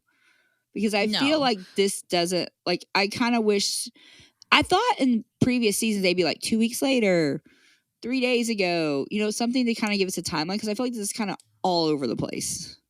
I mean, they sometimes do that, but I feel like it's probably more like we record for these 3 months or something. Or like, I think Sister Wives' schedule is a week of filming, a week off of filming, a week of filming, a week off of filming, I think. So but Cody can get his hair this could be permed. Interchangeable, Yeah. But then we get a shot of a cabbage patch shoved into a fence. I knew you were going to mention that. Which broke my heart. I hated that. I knew you were going to mention that. That's so sad. Why was that poor baby there? Oh my gosh. But anyway. Audie has a thing for cabbage patches. I do. I used to, when I was a kid, I would get one for my birthday and for Christmas every year. Yeah. So by the time I was like, hey, maybe stop getting me cabbage patches, I had like over 30. Yeah. They were lining my childhood bedroom. I feel like that's why you can't go thrifting. No, because it breaks my heart. I feel like I don't want them to be homeless. Yeah, I feel like you're just like, oh my God, I have 47. Because, back in the day when I was getting them, you could like change their names and you got like an actual adoption form and all that cool stuff. So, yeah, she would put Santa to the test. You're like, I want a baby with this color eyes with this birth date. It was intense. Yeah. It was. And he never failed me. So there you go. But it was a lot. So we're at the escape room and Tammy came with Chris and Misty went and picked up Amy. And then Tammy's talking about how she's apprehensive about doing this with Amy. Shut up. Amy's apprehensive about doing it with you. Yeah. Okay. So anyway, the escape room looked pretty cool. You have to find this haunted doll's favorite toys to get her out of the cabinet that the evil clown locked her in. Don't you think that's kind of, I thought this was kind of a weird thing. So I was like, did Amy pick this escape room specifically because she wanted to do the haunted doll one? I 100% think that that's correct. Or is this Chris and Misty giving her a bone? Like, maybe she would like that. Let's do that one. Or the girls both like haunted stuff, so we'll do this one. Oh, yeah, they do both like haunted stuff. So maybe it is for both of them. Because I was like, this seems really weird for us to be like, I am not going to a haunted asylum. Let's go to an escape room about a haunted doll. It's like, okay, that's okay. Yeah. Okay. Yeah. But they basically, you have to find a carousel, a doll, a music box, and a tank. And then the second the guy finishes explaining it, Tammy says, what does he mean by tank? Which is a dumb question to me. Also, she didn't get made fun of for saying that. So, yeah, but let's just saying. I mean, no, because I heard it too, and I was like, what does she mean? What is a tank? What do you mean, what's a tank? Yeah, a tank. It's a tank. It's a tank.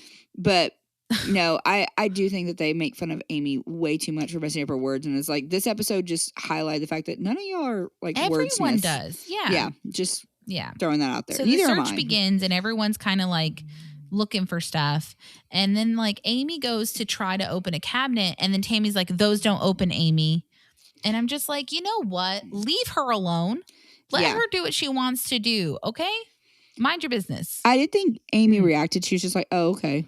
Like, oh. But she said, oh, sorry. Yeah. Which that's what bothers me. The sorry. Because what are you apologizing for? Yeah. You didn't do anything wrong. And why can't you go test it? Maybe, like, have you ever been in one? Because, like, no. Okay, so our niece, when I went with the family, they, like, did the whole shebang, and they were basically like, don't break anything, right? And then they left.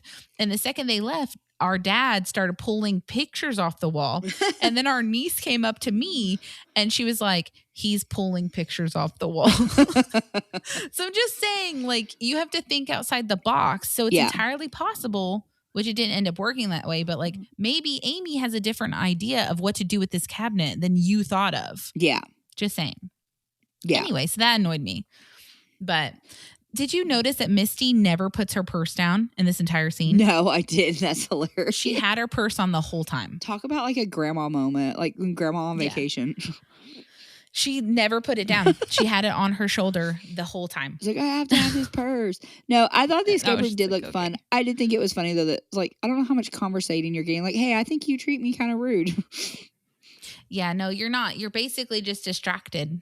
Like, this is a perfect thing to do with someone you can't stand. Yeah. Because you just have to work together, but you don't have to talk about any of your problems. It did look fun, though. I've never done it. It does look like it's in a trailer, which, no offense. Like, I really don't mean that, like, offensively. I was like, this looks kind of janky, but it did look like a lot of fun. It was kind of janky. Yeah, the one we did was in a tourist town. And so it was like 4 rooms that you had to open up each door to get into the next room. So we ended up, like, with this massive space that we were, like, trying to figure stuff out, you know, stuff from the first room you needed in the third room. Like, it was a lot. It was a big old space and it was a lot of fun. Very Silent Hill. Honestly, I love an escape room. Go get the bouncy ball to get the keys. Yeah, pretty much. And then, like Silent Hill, yeah. The cabinet starts shaking and then they open it and then a killer clown jumps out and scares all of them. Yeah. Which I thought was adorable. I love Amy being like, I was going to punch him in the face. Like 5 minutes to spare. Yeah. Like barely. Like it's because Misty was putting the combination in upside down, which I can relate to. Yeah. And then we finally get to see Tammy and Amy on the couch together. With space on the couch. They have a lot of space. Yeah. Just saying. And then, but they don't seem comfortable, in my opinion. No, they still seem very Tammy says distant. Yes. They did. Yeah.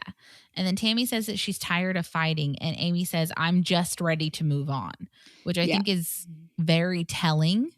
Yeah. That I don't know if she wants a friendship anymore. That's how I feel. Yeah. Because to me, the fact that you don't say, I don't want to, I'm not tired of fighting too means that I'm still going to fight for myself if I feel like that's what I need to do, which I'm proud of her for standing up for herself to say that. Honestly. Me too. Because then the producer asks if there's anything they want to say to each other. And Amy's just like, no, we don't communicate in our family. It's easier just to let it go, basically. Yeah, and then Amy says that she's going to. Yes. And then Amy says that she's going to surround herself with positive light and hope that she gets that in return. And then Tammy kind of looks like, I don't know, like clearly knowing that she's not going to surround her with positive light. Yeah. Clearly. I don't think anything changed for either one of them, but there's a truce. Because I think Amy is going to continue to stand up for herself. And we find out in the next scene that she is going to stand up for herself and do what she wants. And Tammy is wanting Amy to be a punching bag. And Tammy didn't get that. Because it sounds like Amy is still going to be like, no, I'm not doing that. Yeah. So, I mean, we'll see what happens this season. But I'm excited. Mm-hmm. But we're heading to a flower shop with Amy and her best friend Lily, which they didn't call her Lily last episode, did they? I don't think so. I thought I called her something else, but but I couldn't find it in my notes. So I was looking and I was just like, wait, I don't remember her name being Lily. And I know I talked smack about Lily last episode because I was like, I don't know, I don't trust this woman. I haven't met her. I did really like her. Like I was Lily, apparently. Lily, okay. Okay. I did really enjoy her. Like I did too, because like basically, we quickly realize that Amy has this, honestly, in my opinion, freaking awesome idea for her wedding. Thank you. Yes, I loved it. I loved it. So her whole idea is Great Expectations, which she says is by Thomas Dickens. Adorable. Yes. But close enough. It's like the whole Mish Havisham like storyline. Yeah. That's what she wants, which is just like so freaking cool. Like, have you ever read Great Expectations? Because I had to look it up. No, I did not. But I looked it up. There are multiple movies. One with Gwyneth Paltrow. There are multiple movies, and it's basically a story about a woman in like the Victorian era who got jilted at the altar.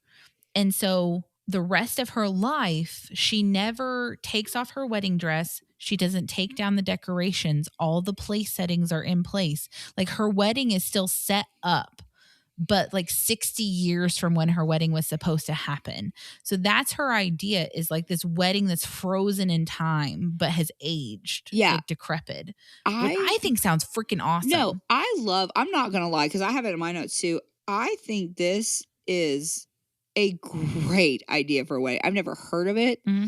It sounds gorgeous and like very like set up, but just like she says, just a little decrepit, you know. It's like the flowers are wilted, like, but everything is beautiful. Like there's cobweb, you know, just like a dull sheen on things. I was like, this is gorgeous sounding. Like it'll stand out. It'll be different. It sounds so awesome. Yeah. Like I was impressed, and I'm not gonna lie.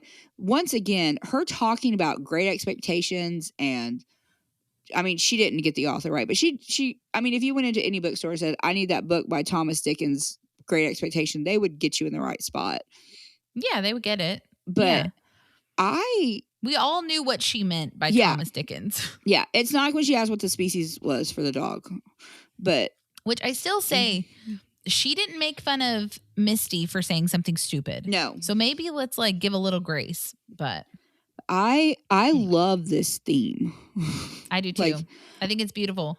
And the thing I liked about Lily is Lily let her cook. Yeah. Lily didn't know where she was going with this, but it was just like, okay, you like the moss. Sure. Yeah. Was that Spanish moss? Is that what that was? Like, it's because that's what it reminded me of. It looked like Spanish moss driving through Mobile. I was like, is that just. It did. Is that what that is? Like, it was really pretty. Yeah. And I liked that in this scene, we also get the florist not treating her like she's insane, which is something I'm really getting tired of. Yeah. I thought like as the florists were like jazzed about it. I thought the first guy was a little not off, like, okay, but sure. Just kind of like, I mean, we can go find somebody to do that, which I've worked customer service for decades. So I do have a problem when you're not, but you know, I'm used to more like, oh my God, no, that sounds great. Let's do it. Yeah, we'll spray paint that purple. Who cares? But he didn't seem like he was super jazzed. But when he went back and the girl came out with the actual dried flowers, you could definitely tell she was like, yeah, this is what I got.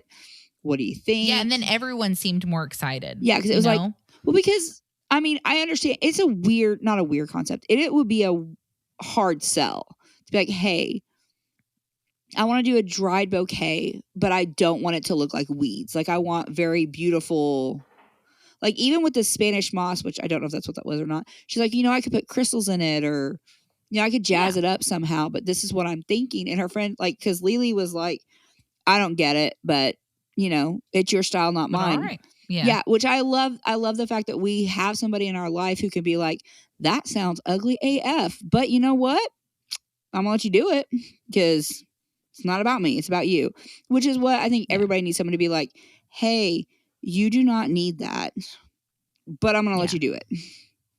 Yeah. Because Lily's more just willing to be like, well, we don't have to agree. It's fine. It's not my wedding. It's yours, which is the first person who's been like that. Yeah. So. And I don't know why this concept hasn't been brought up until now.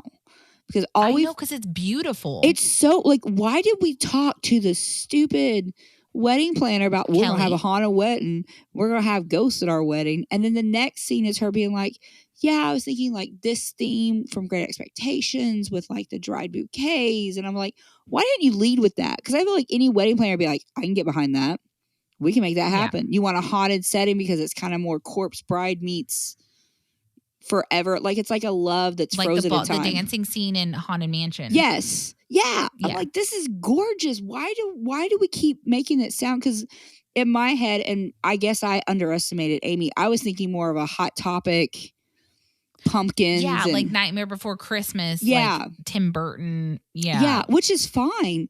But I was shooketh. I was like, what? Yeah. This sounds so... I can't wait for the rest. This is not my style, but let's go. I'm excited to see what she does. I think it's going to be really cool. I'm so excited for her.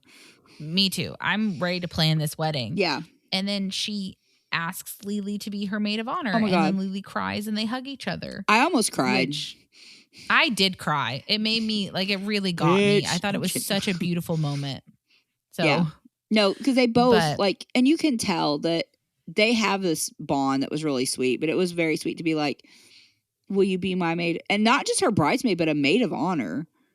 And Lily is like crying, and then Amy's crying, and they're both crying, and they're hugging, and it's this beautiful show of support and love where this woman has not, like, she was not like, I don't know what you're talking about, but sure, if you love it, we'll do it. But it's still who Amy wants to stand up there beside her. And even Lily makes the point of pointing out, she's like, normally people ask for, like, your sister or your aunt or someone who's been in your life your whole life. So to ask me is a lot. Yeah, it is. I'm like, it really is. It sounds like she's only known Lily about a year.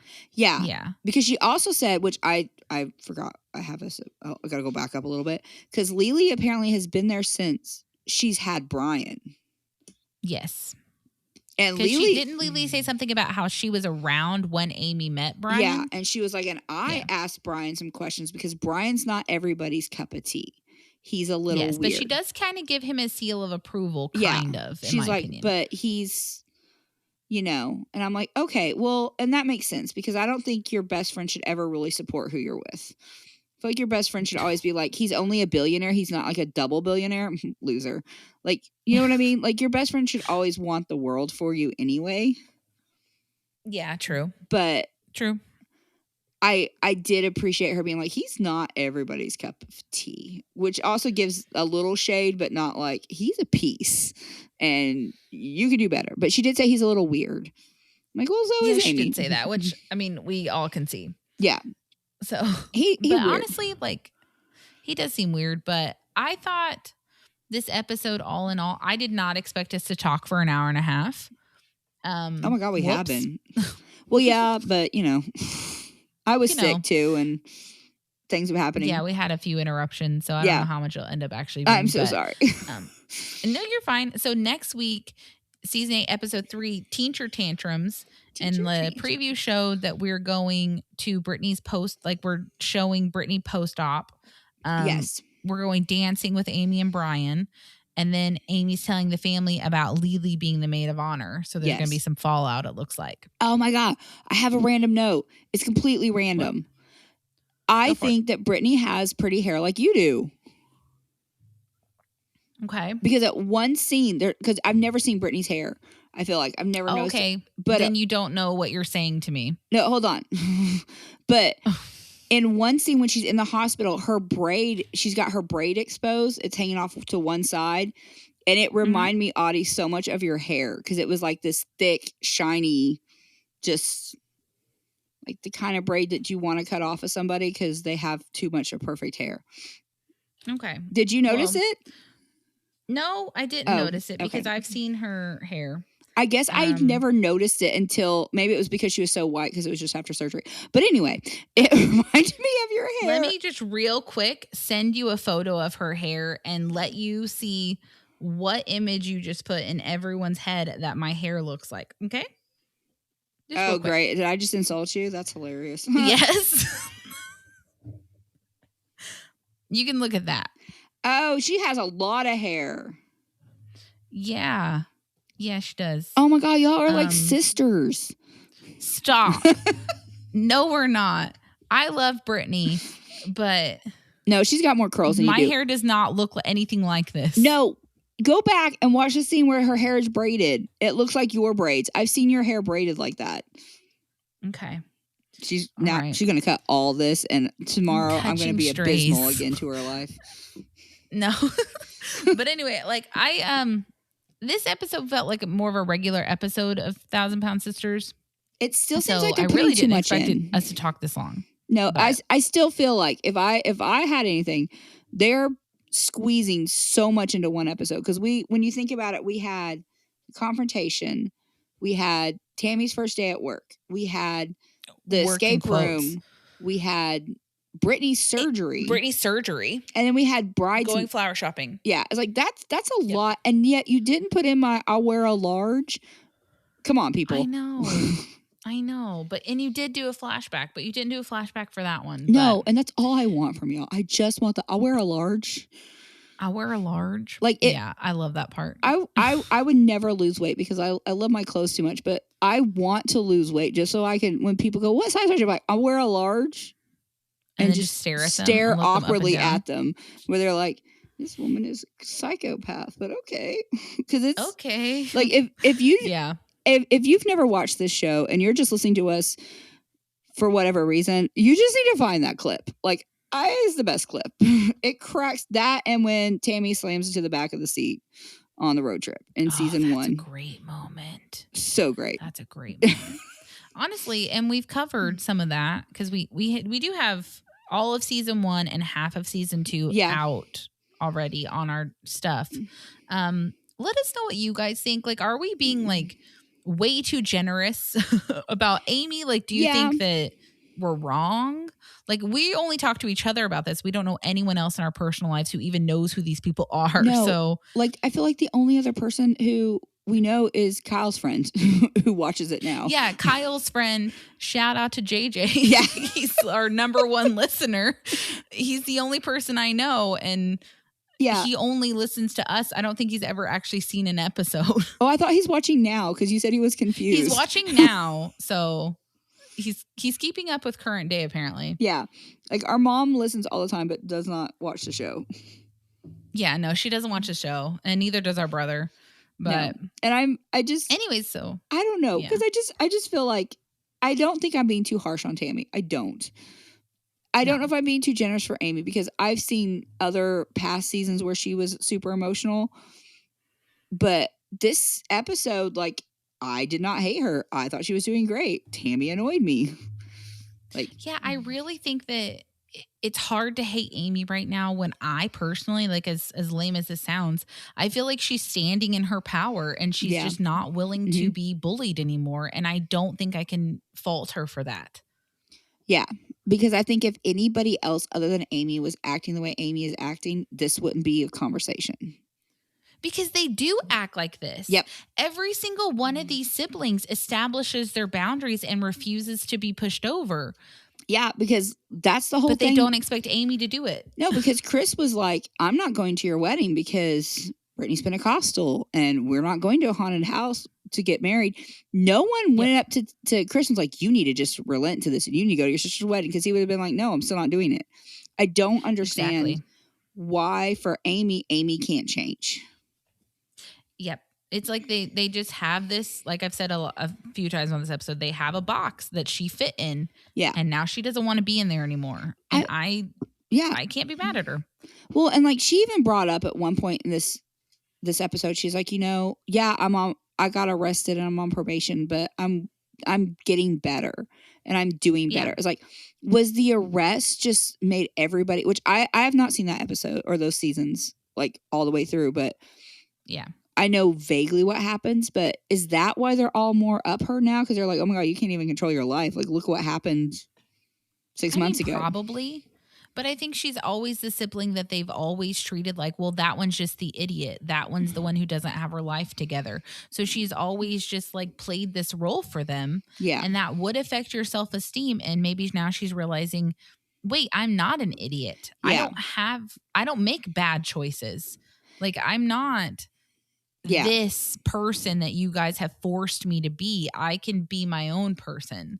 And you need to learn to love me for who I am, not who you expect me to be. Exactly. So. Preach it. But yeah, because I just keep wondering, like, because, one of her, she's got probation. She's got parenting classes. Is like, in her parenting classes, are they teaching her about like love, respect, like, you know, not being bullies, not being in, like, is she learning stuff that now she's like, oh, well, I want my boys to be raised right and in love, but I wasn't, and I'm not treated that way. So if I'm going to make sure that they have that, then I want it too. Like, I don't know. I'm just super, super impressed with her. And like, same. I mean, I say that. Maybe she'll in a waste this season. Who knows? Yeah. Maybe next episode, she could go back to being just a raging psychopath. And I'm like, oh, never mind. There she is. There it is. Maybe. I mean, I guess we'll have to see. I'm excited though. I'm having fun. I think next, I don't know if it'll be the next episode. I think we'll have drama because I think she's going to tell everybody that Tammy is not her maid of honor, which is nobody's business but her own. So yeah, she does. That was on the preview and everyone seemed like they were completely shocked. So I'm excited to see it next week. Why are people shooketh by that? Like I don't know. Not to make too much speculation, but it's not your business. It's not your business. And also, when was the last time these two didn't have problems? Yeah. I mean, I understand to an extent what Lily is saying because, like, remember at Jacob's wedding, they put, like, Kyle on the outside and Carl on the outside of all the pictures because they were like, well, if something happens, we can just crop these pictures in case these boys don't make it to the wedding. So I understand to an extent that whole, hey, you may have a falling out with this person in 6 months. And not ever want to see this woman again. And she's going to be in every picture. But also, you don't know this person can be in your life forever also. True. Like, and if she feels like this is the person she wants standing next to her, it's none of your business. No. So, and also, like we saw in the florist scene, Lily's not telling her ideas are bad. No. Lily is just letting her do her thing and supporting her and being like, I don't get it, but cool. Let's see. Yeah. Which I like that, but which is what she needs. And like, honestly, like right now, like, and not to shade Brian because I'm trying to really be not a Brian supporter, but at least like on the fence with Brian. Open-minded. Yeah. Yeah. But if Amy was marrying Lily right now, I would be stoked. Like, oh yeah. Yes. Let's go. This is great. She loves you. She supports you. She said that I don't agree with you, but it's okay because you're beautiful and I'm here for it. I'd be like, yes, let's go. Let's do this. Yeah. But I'm excited. I don't know. I'm jazzed. I'm excited. I'm ready. I'm ready to see where this season's going to take us. I really am. And I think we have a lot more drama to do, which I'm excited about. I know. At least it's not Sister Wives. Oh, God. Yeah. Anyway, luckily Sister Wives is almost over. Just a couple tell-alls left. So I don't know what they're telling all about. They're not even. No, this is a completely different podcast. But yeah, they're not even together. They're not sisters or wives. Like, this is a better Sister Wives show. At least there's more than one of them. This is a better reality show, that's for sure. But yes, but I'm sorry. All right, like, well, we're at an hour 45, which just means we're running about right. Okay, like we said last week, Summer and I will continue to talk about this for 10 days. Yes, so let's cut it off. Yeah, we will. We've been on the phone since I got off work talking about it before this started. We've been on the phone for like 2 hours now. Yeah, over 2 hours. Yeah. So anyway, well, we'll talk to you guys next week. Bye. Bye. Seasoned sisters, they're not quite a thing.